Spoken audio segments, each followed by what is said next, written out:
എൻ്റെ പേര് നിഷ. ഞാൻ തൃശ്ശൂരിൽ നിന്ന് വരുന്നു. ഞാൻ 2021 ഏപ്രിൽ 7-ാം തീയതിയാണ് ആദ്യമായിട്ട് ഉടമ്പടി എടുത്തത്. ഈ അൾത്താരയിൽ കയറി നിന്ന് ഞാൻ സാക്ഷ്യം പറയുന്നത് 4-ാമത്തെ തവണയാണ്. എൻ്റെ ആദ്യത്തെ സാക്ഷ്യം എൻ്റെ ജീവിത പങ്കാളിക്ക് കിട്ടിയ ഒരു രോഗസൗഖ്യമാണ്. കഴിഞ്ഞ ഓഗസ്റ്റ് 29-ാം തീയതി അദ്ദേഹത്തിനൊരു പനി തുടങ്ങി. അതിനു മുൻപ് 2 ദിവസമായിട്ട് നോർമലായിട്ടുള്ള കോൾഡൊക്കെ ഉണ്ടായിരുന്നു. പക്ഷെ അതത്ര കെയർ ചെയ്തില്ല. പക്ഷേ പനിയെന്ന് പറഞ്ഞാൽ ഒട്ടും കുറയാത്ത പനി. ആദ്യത്തെ ദിവസം കഴിഞ്ഞു, 2-ാമത്തെ ദിവസം കഴിഞ്ഞു. അപ്പോൾ ഓണസമയം ആയതുകൊണ്ട് ഹോസ്പിറ്റലിലൊന്നും ജനറൽ ഫിസിഷ്യന്മാരുണ്ടായിരുന്നില്ല. അങ്ങനെ 3-ാമത്തെ ദിവസം ഞങ്ങളുടെ അടുത്തുള്ളൊരു ഹോസ്പിറ്റലിൽ പോയപ്പോൾ ഒരു ജനറൽ ഫിസിഷ്യനെ കാണിച്ചു. പുള്ളി പറഞ്ഞു, ഇത് ഡങ്കി ആവാനാണ് സാധ്യത, നമുക്ക് ഒരുപാട് ബ്ലഡ് ടെസ്റ്റുകൾ നോക്കാമെന്ന്. 1.5 മണിക്കൂറിനുള്ളിൽ ബ്ലഡ് ടെസ്റ്റ് വന്നു, ഡങ്കിയല്ല, അത് നെഗറ്റീവായിരുന്നു. അദ്ദേഹം തന്ന ആൻറ്റിബയോട്ടിക്സ് സ്റ്റാർട്ട് ചെയ്തു. ഹസ്ബൻഡിന് ഒട്ടും പനി കുറയണില്ല. പിറ്റേ ദിവസം പനി കുറച്ച് കുറഞ്ഞു. പക്ഷേ ചുമ എന്ന് പറഞ്ഞാൽ പുള്ളിക്കൊന്ന് കിടക്കാൻ പോലും പറ്റാത്ത തരത്തിലുള്ള ചുമ. വീണ്ടും ആ ഹോസ്പിറ്റലിൽ തന്നെ ചെന്നു, സെയിം ഡോക്ടറെ കണ്ടു. അപ്പോൾ ഡോക്ടർ പറഞ്ഞു, ഇത് അലർജി ആയിരിക്കും, ഒരു അലർജിക്ക് ഒരു ടാബ്ലറ്റ് എഴുതി തന്നു. എന്നിട്ടും അദ്ദേഹത്തിന് ഒന്നും സാധിക്കണില്ല. നെക്സ്റ്റ് ഡേ സൺഡേ ആയിരുന്നു. അപ്പോൾ ഞങ്ങൾ അമല ഹോസ്പിറ്റലിലെ അവിടെ പോയി കാഷ്വാലിറ്റിയിൽ കണ്ടപ്പോൾ അവിടെ ജൂനിയർ ഡോക്ടേഴ്സായിരുന്നു എല്ലാവരും. അപ്പോൾ അവർ പറഞ്ഞു, എന്തോ ഒരു ഇൻഫെക്ഷൻ കാണുന്നുണ്ട്, ഇനി നാളെ വന്ന് നിങ്ങൾ പൾമനോളജിയെ കണ്ടു നോക്കാൻ. നെക്സ്റ്റ് ഡേ പുലർച്ചെ തന്നെ ഹസ്ബൻഡ് ഒരു കുറവുമില്ല, കിടക്കാൻ കഴിയണില്ല. ഞങ്ങൾ നെക്സ്റ്റ് ഡേ അമലയിൽ പുലർച്ചെ വന്നു, പൾമനോളജീൻ്റെ ടോക്കൺ എടുത്ത് കണ്ടു. സാർ എക്സ്റേ കണ്ട വശം തന്നെ പറഞ്ഞു നിമോണിയയാണ്, ലങ്സിൽ ഫ്ലൂയിഡ് ഉണ്ടെന്നു. നിമോണിയ എന്ന് കേട്ട വശം തന്നെ അദ്ദേഹത്തിന് ഒരുപാട് വല്ലാത്തൊരു വിഷമായി. പക്ഷെ എനിക്കൊരു ധൈര്യം ഉണ്ടായിരുന്നു, ഞാൻ ഉടമ്പടി എടുത്തിട്ടുണ്ട്, പരിശുദ്ധ അമ്മ എന്നെ കൈവിടില്ല എന്ന്. സാധാരണ കോവിഡിന് ശേഷം നിമോണിയ എന്ന് കേൾക്കുമ്പോൾ ആർക്കായാലും ഒരു ഭയമുണ്ടാവും. അതേ ഭയം തന്നെയായിരുന്നു എൻ്റെ ഹസ്ബൻഡിന്. അങ്ങനെ അവിടെ അഡ്മിഷനാക്കി, ആൻറ്റിബയോട്ടിക്സ് IV കയറ്റി തുടങ്ങി. പക്ഷെ അദ്ദേഹത്തിൻ്റെ പനി കുറച്ചൊന്ന് കുറഞ്ഞു, എങ്കിലും ഇടവേളകളിൽ പനിക്കുന്നുണ്ടായിരുന്നു. ചുമയ്ക്ക് ഒട്ടും കുറവില്ല. നെക്സ്റ്റ് ഡേ ഡോക്ടർ റൗണ്ട്സിന് വന്നപ്പോൾ ചുമ കുറയാത്ത കാര്യം പറഞ്ഞപ്പോൾ ഡോക്ടർ പറഞ്ഞു CT ചെയ്യാം. അങ്ങനെ CT ചെയ്തപ്പോൾ 2-3 സ്ഥലത്ത് പസ് ഉണ്ടായിരുന്നു. അതെല്ലാം വാഷ് ചെയ്തു, ബ്രോങ്കോസ്കോപ്പി ചെയ്ത് വാഷ് ചെയ്യണം എന്ന് പറഞ്ഞു. അതിൻ്റെ നെക്സ്റ്റ് ഡേ ആ പ്രൊസീജിയർ ചെയ്തു. എന്നിട്ടും പുള്ളിക്ക് ചുമയ്ക്ക് ഒരു കുറവുമില്ല. അപ്പോൾ ഈ ഹോസ്പിറ്റലിൻ്റെ അടുത്തൊരു ചാപ്പലുണ്ട്. അമ്മയുടെ ബർത്ത്ഡേ ആണ് സെപ്റ്റംബർ 8-ാം തീയതി. അതിനുള്ള ഒരുക്കങ്ങളൊക്കെ ആ ചാപ്പലിൽ ഒരുങ്ങിക്കൊണ്ടിരിക്കുന്നു. എല്ലാ ദിവസവും ഞാൻ ആ ചാപ്പലിൽ ചെന്ന് ജപമാല ചൊല്ലി പ്രാർത്ഥിക്കും, അമ്മേ ബർത്ത്ഡേയുടെ അന്നെങ്കിലും എൻ്റെ ഹസ്ബൻഡിനൊന്ന് ഉറങ്ങാൻ കഴിയണേ. 8-9 ദിവസമായി അദ്ദേഹം ഉറങ്ങിയിട്ട്. ബർത്ത്ഡേ അന്ന് രാത്രിയും അദ്ദേഹത്തിന് ഉറങ്ങാൻ കഴിഞ്ഞില്ല.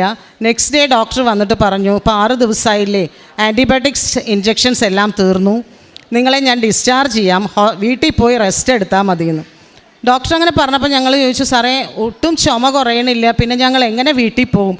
സാറ് പറഞ്ഞു, നിമോണിയയുടെ ചുമ കുറയാൻ എന്തായാലും സമയമെടുക്കും, നിങ്ങൾ വിചാരിക്കുന്ന പോലെ പെട്ടെന്ന് കുറയില്ല എന്ന്. ഹോസ്പിറ്റലിൽ നിന്ന് ഡിസ്ചാർജ് ചെയ്ത് പോകുമ്പോൾ ഞാൻ ആ ചാപ്പലിൽ പോയി അമ്മയോട് കരഞ്ഞുകൊണ്ട് ചോദിച്ചു, ഈ ആളെയും കൊണ്ട് ഞാൻ എങ്ങനെ പോകും അമ്മയെ വീട്ടിലേക്ക്? ഈ ചുമ തുടർന്നാൽ ഇനി ഏത് ഹോസ്പിറ്റലും ഞങ്ങൾ പോവും?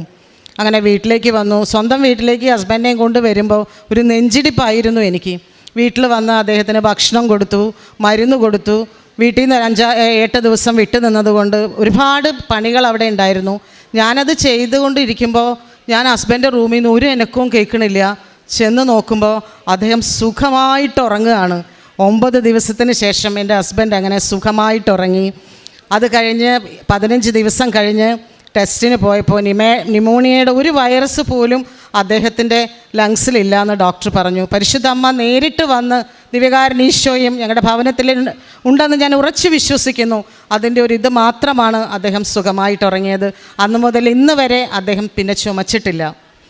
2-ാമത്തെ സാക്ഷ്യം, ഞാനും എൻ്റെ ജീവിത പങ്കാളിയും ഒരു ദിവസം കാറിൽ വരികയായിരുന്നു. തൃശ്ശൂർ ടൗണിൻ്റെ ഉള്ളിൽ വെച്ച് ഞങ്ങൾക്കൊരു ആക്സിഡൻ്റ് ഉണ്ടായി. ഒരു ബൈക്കെന്ന് പറഞ്ഞാൽ ഒരു 200 കിലോ തൂക്കമുള്ള ഇപ്പോഴത്തെ ന്യൂ ജനറേഷൻ കുട്ടികളുടെ ബൈക്കാണ്. അതിൽ 2 കുട്ടികൾ അവർ വന്ന് ഞങ്ങളുടെ കാറിൽ തട്ടി. ബൈക്ക് ഓൾമോസ്റ്റ് ഒരു ഹാഫ് ഭാഗത്തോളം ടയറിൻ്റെ ഉള്ളിലേക്ക് കയറി. ഞാൻ അപ്പം തന്നെ ഹസ്ബൻഡിനെ നോക്കി, പുള്ളി സേഫാണെന്ന് മനസ്സിലായി. പുറത്ത് ബൈക്കിലിരിക്കുന്ന കുട്ടികളെയും നോക്കിയപ്പോൾ കുട്ടികൾ 2 പേരും ബൈക്കിൽ നിന്ന് ഇറങ്ങണു. ഞങ്ങളുടെ കാറിൽ അമ്മയുടെ ഒരു ഫോട്ടോ ഉണ്ട്. ഞാൻ നെഞ്ഞത്ത് കൈവച്ചിട്ട് അമ്മയെന്ന് വിളിച്ചു. പുറത്തിറങ്ങിയപ്പോൾ കാറിലിരിക്കുന്ന ഞങ്ങളുടെ 2 പേർക്കും പുറത്തിരിക്കുന്ന കുട്ടികൾക്കും യാതൊരു പരിക്കുമില്ല. പക്ഷേ ആ കാറിൻ്റെ ഉള്ളിൽ നിന്ന് ബൈക്ക് പുറത്തെടുക്കാൻ 1 മണിക്കൂറോളം വേണ്ടി വന്നു. ഏറ്റവും വലിയ അത്ഭുതം എന്ന് പറഞ്ഞാൽ അതൊരു ട്രാഫിക് ബ്ലോക്കുള്ളൊരു സ്ഥലമായിരുന്നു. ആ സ്ഥലത്ത് ഞങ്ങൾ ഈ ആക്സിഡൻറ്റിൽപ്പെട്ട് നിൽക്കുന്നത് കണ്ടിട്ട് ആ വഴി പോയ എല്ലാവരും വണ്ടി ഒതുക്കിയിട്ട് ഞങ്ങളുടെ വണ്ടി പൊക്കി ആ ബൈക്ക് അതിൽ നിന്ന് എടുക്കാൻ സഹായിച്ചു. ഞാൻ എൻ്റെ ഡ്രസ്സിൽ കാശ് രൂപം കുത്തിയിട്ടിട്ടേ എല്ലായിടത്തേക്കും പോകാറുള്ളൂ. ഞാനതിൽ അമർത്തി പിടിച്ച് പ്രാർത്ഥിച്ചു, അമ്മേ ഇതൊന്ന് എടുക്കാനായിട്ട് അമ്മ ഇടപെടണമേ എന്ന്. അവിടെ കൂടിയിരുന്ന എല്ലാവരും വന്നതെടുത്തു. അങ്ങനെ ഞങ്ങളെ വലിയൊരു അപകടത്തിൽ നിന്ന് ഒരു പോറൽ പോലും ഏൽക്കാതെ, ഒരു തുള്ളി ബ്ലഡ് പൊടിയാതെ പരിശുദ്ധമ്മ ഞങ്ങളെ സഹായിച്ചു. മൂന്നാമത്തെ സാക്ഷ്യം എൻ്റെ മകന് വേണ്ടിയാണ്. ഞാനിവിടെ വന്ന് ഉടമ്പടി എടുക്കുമ്പോൾ അവൻ CMAക്ക് പഠിക്കുകയായിരുന്നു. അവൻ അത്ര പഠിക്കാൻ മിടുക്കനായിരുന്നില്ല, ഒരു ഏവറേജ് കുട്ടി. CMA എന്ന് പറയുന്നത് പാസ്സാവാൻ അവന് ഒരുപാട് പ്രയാസമായിരുന്നു. അങ്ങനെ ഞാൻ അമ്മയോട് പ്രാർത്ഥിച്ചു, അമ്മ ഇനി എന്ത് ചെയ്യും? അതേപോലെ തന്നെ CMA കഴിഞ്ഞു. ഫസ്റ്റ് പാർട്ട് കഴിഞ്ഞു, സെക്കൻഡ് പാർട്ടിൽ വിൻഡോ ഓപ്പൺ ആയില്ല. അപ്പോൾ അതിൻ്റെ അർത്ഥം അവൻ ഫെയിലായി എന്നാണ്. ഞാൻ പിന്നീട് അമ്മയോട് കണ്ണീരോടെ പ്രാർത്ഥിച്ചു, ഞാൻ വന്ന് ഉടമ്പടി എടുത്തില്ലേ മാതാവേ, എന്നിട്ടും എന്തേ എൻ്റെ മകനെ പാസ്സാക്കാതിരുന്നേ? അവനത് സാധിക്കില്ലെങ്കിൽ ഇനി ഞങ്ങൾ എന്ത് ചെയ്യണം? അപ്പോൾ അവൻ എന്നോട് പറഞ്ഞു, മമ്മി എനിക്ക് CMA പഠിക്കാൻ ഇനി സാധിക്കില്ല. ഞാൻ മാതാവിനോട് കരഞ്ഞ് പ്രാർത്ഥിച്ചു, എൻ്റെ മോൻ്റെ മുന്നിൽ ഒരു വഴി തരണം. BBA മാത്രം കഴിഞ്ഞാൽ അവനൊരു ജോലി കിട്ടാൻ സാധ്യതയില്ല. അങ്ങനെ ഇരിക്കെ ഒരു ദിവസം എൻ്റെ ഫ്രണ്ട് എന്നെ വിളിച്ചു.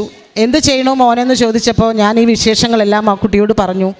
അവൾ എന്നോട് പറഞ്ഞു, ഇങ്ങനെ ഒരു കോളേജ് ഉണ്ട്, നീ MBAക്ക് വേണ്ടി അവനെ കോച്ചിങ്ങിന് വിടാൻ. KMAT എന്ന വലിയൊരു എൻട്രൻസ്, അത് പാസ്സാവാൻ ഇനി വളരെ കുറച്ച് സമയമുള്ളൂ. ഞാൻ അവനെ കോച്ചിങ്ങിന് ചേർത്തി. അപ്പോഴെല്ലാം ഞാൻ അമ്മയോട് ആലോചന ചോദിക്കുമായിരുന്നു, പ്രാർത്ഥിക്കുമായിരുന്നു. അങ്ങനെ KMAT എക്സാം വന്നു, KMAT പാസ്സായി. അപ്പോൾ അവളുടെ മകൾ പഠിക്കുന്ന കോളേജിൻ്റെ ബസ് ഞങ്ങളുടെ സ്റ്റോപ്പിലേക്ക് വരും. ആ കോളേജിൽ അഡ്മിഷൻ എടുക്കാൻ വേണ്ടി മാത്രമായിരുന്നു ഞാൻ പ്രാർത്ഥിച്ചത്. അവിടെ ചെന്നു ഇൻ്റർവ്യൂ കഴിഞ്ഞു. ആ കോളേജിൽ അഡ്മിഷൻ കിട്ടിയില്ല. പിന്നെ ഇനി കോളേജ് ബസ് വരുന്ന കോളേജ് ഏതാണെന്ന് അന്വേഷിച്ച് ഒരു കഫേയിൽ നിന്ന് ഞാൻ വിഷമിക്കുമ്പോൾ ഒരു സ്ത്രീ എന്നോട് ചോദിച്ചു, നിങ്ങൾ എന്താണ് ആ കോളേജിന് വേണ്ടി തന്നെ ഇത്രയും നിർബന്ധം പിടിക്കുന്നത്? മറ്റു കോളേജും ഉണ്ടല്ലോ മാളയിൽ, അതൊത്തിരി ദൂരമാണ്, നിങ്ങൾ അവിടെ ഒന്ന് ട്രൈ ചെയ്യാൻ. ആ നമ്പറും ആ സ്ത്രീ തന്നു. ഒരു പരിചയവുമില്ലാത്തൊരു സ്ത്രീ ആയിരുന്നു ആ നമ്പർ തന്നത്. അങ്ങനെ അവിടെ വിളിച്ചു, എൻ്റെ മോൻ അവിടെ അഡ്മിഷൻ കിട്ടി. അത് കഴിഞ്ഞപ്പോൾ അടുത്ത പ്രശ്നം ഫീസാണ്. ഫീസിന് വേണ്ടി ഒരു 4 ലക്ഷം രൂപയോളം വേണം. അത് സെമസ്റ്റർ വൈസ് അടച്ചാൽ മതി. അവിടെ ഒത്തിരി ബാങ്കിങ്ങുകൾ വന്നിട്ടുണ്ടായിരുന്നു ഈ ലോൺ പ്രമോഷന് വേണ്ടി. പക്ഷെ അതൊന്നും നമ്മൾക്ക് അനുയോജ്യമായ ഒരു ഇതായിരുന്നില്ല. 2-3 ബാങ്കുകളിലേക്ക് പോയി, അവിടെ നിന്നൊന്നും ഞങ്ങൾക്ക് ലോൺ തന്നില്ല. ഞാൻ ഇവിടെ വന്ന് അമ്മയോട് പറഞ്ഞു, അമ്മേ എൻ്റെ ബാങ്കും എൻ്റെ മാനേജരും എല്ലാം എൻ്റെ അമ്മയാണ്, ഇനിയൊരു ബാങ്കിലേക്ക് ഞാൻ പോവില്ല. എൻ്റെ മോൻ്റെ ഫീസ് അടയ്ക്കാൻ അമ്മ ഒരു വഴി കാണിച്ചു തന്നേ പറ്റൂ. എൻ്റെ ഹസ്ബൻഡ് ഒരു റിയൽ എസ്റ്റേറ്റ് മീഡിയേറ്ററായിട്ടാണ് വർക്ക് ചെയ്യുന്നത്. അദ്ദേഹത്തിന് അപ്രതീക്ഷിതമായി 2 നല്ല കച്ചവടം കിട്ടുകയും ഫസ്റ്റ് സെമസ്റ്ററിൽ തന്നെ എൻ്റെ മോൻ്റെ 4 സെമസ്റ്റർ ഫീസ് അടയ്ക്കാൻ പരിശുദ്ധ അമ്മ എന്നെ സഹായിക്കുകയും ചെയ്തു. ആ കോളേജിൽ ആ ബാച്ചിൽ എൻ്റെ മോൻ മാത്രമാണ് ആ ഫസ്റ്റ് സെമസ്റ്ററിൽ 4 സെമസ്റ്ററിൻ്റെയും ഫീസ് അടച്ചത്. ഇത്രയും വലിയ അനുഗ്രഹങ്ങൾ ഞങ്ങളുടെ ഭവനത്തിന് തന്നുകൊണ്ടിരിക്കുന്ന പരിശുദ്ധ അമ്മയ്ക്കും ദിവ്യകാരൻ ഈശോയ്ക്കും 1000 നന്ദി പറയുന്നു. യേശുവേ സ്തോത്രം. യേശുവേ ജപമാല റാണി